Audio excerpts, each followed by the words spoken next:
Bom dia! Eu, Evelise Cavalcante, mais uma vez aqui com você, no nosso querido programa Reencontro. Sempre trazendo aquelas pessoas que fazem a diferença no nosso mundo. Isso aí. A gente está tão acostumado a ligar a TV e ver tragédias, ver problemas, ver coisas ruins, mas aqui não. Aqui você vai ver que tem solução. Aqui você vai ver que você plantando bem, você pode colher um mundo melhor. E sempre trazendo convidados mais do que especiais. Hoje aqui com a gente, Dr. Rubens Teixeira. Dr. Rubens, um prazer enorme estar contigo aqui hoje.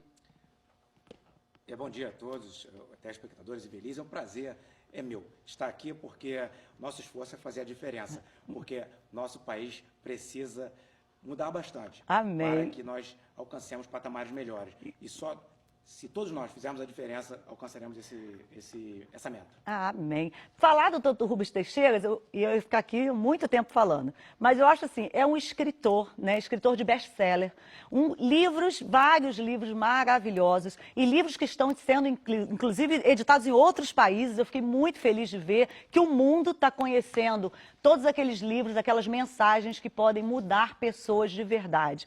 Além disso, hoje, né, ele atua como secretário municipal de Conservação e Meio Ambiente na cidade do Rio de Janeiro. É esposo, pai de 2 filhos lindos, né?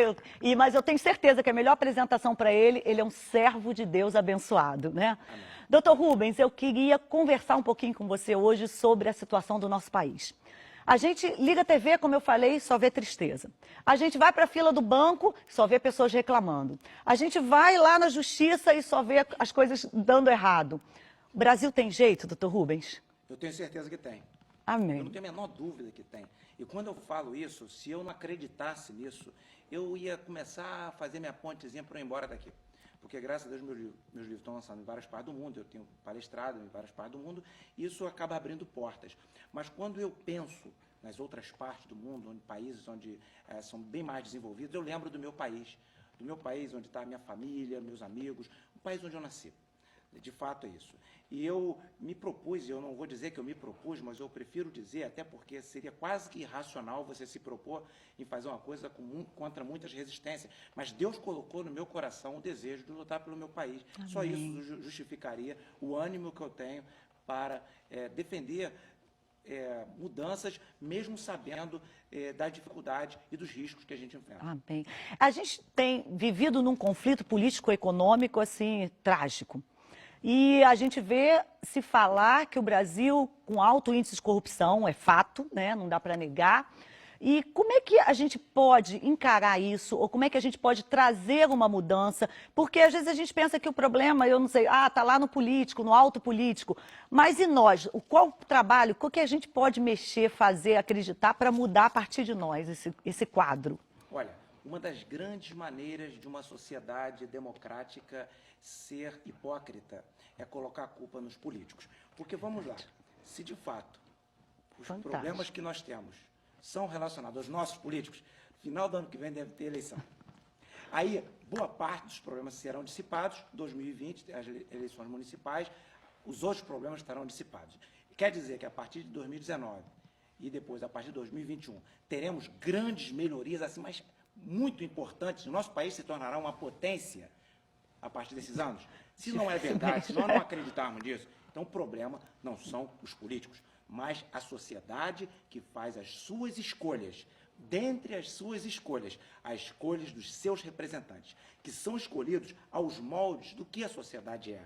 Nós não podemos fingir que é diferente a situação. Essa é a nossa realidade. E para mudarmos, primeiro, temos que, nós brasileiros, pensarmos em melhorarmos pessoalmente, melhorarmos nossa família, melhorarmos nossas comunidades religiosas, sociais, nossos bairros, nossas cidades, nossos estados, e automaticamente mudaremos o nosso país. Se nós não mudarmos como brasileiros, a nossa forma de pensar, o nosso país não vai mudar. É simples. Por exemplo, a Noruega tem o maior IDH do mundo há alguns anos. Quem é o responsável por isso? Seriam os brasileiros? Ou seriam os suecos? Será que aquilo que o Brasil é responsabilidade dos japoneses? O Japão levou 2 bombas atômicas, o Japão tem tsunami, o Japão tem terremoto, é um país cheio de ilhas, numa região difícil e é a terceira economia do mundo. A Inglaterra não, a Alemanha, ela passou por duas grandes guerras, século passado, foi dividida e é a quarta economia do mundo. Nós não temos nenhum desses problemas, somos ricos em alimentos, em água, energia, somos solo, enfim, somos ricos em quase tudo o que é necessário para uma nação ser potência. E somos o que somos. Pergunta, a culpa é dos alemães, é dos japoneses ou é nossa? Então, na verdade, ou a gente muda o que nós somos, ou nós não vamos mudar. E como é que, como instituição, agora não mais a gente pode mudar esse quadro de corrupção na prática? Como é que o senhor encararia isso, sendo um homem público, né, sendo um homem que está lá lutando por nós, né, também na massa? Como é que você encara isso politicamente? A visão, de uma maneira geral, é o seguinte: existem aqueles que são honestos, são bons a qualquer preço. Eles não precisam de luz para fazer as coisas certas. São os que seguem princípios. Esses são um número. Não é um número assim tão expressivo. E tem um número também daqueles que são bandidos, são maus, são corruptos em qualquer cenário. Também não é um número muito expressivo. Um número expressivo são daqueles que ficam olhando de um lado para o outro, se tiver uma oportunidade de fazer uma coisa errada, ou seja, os valores não são tão bem arraigados. Eles pensam assim: isso aqui é uma grande bagunça e eu vou fazer minha baguncinha particular.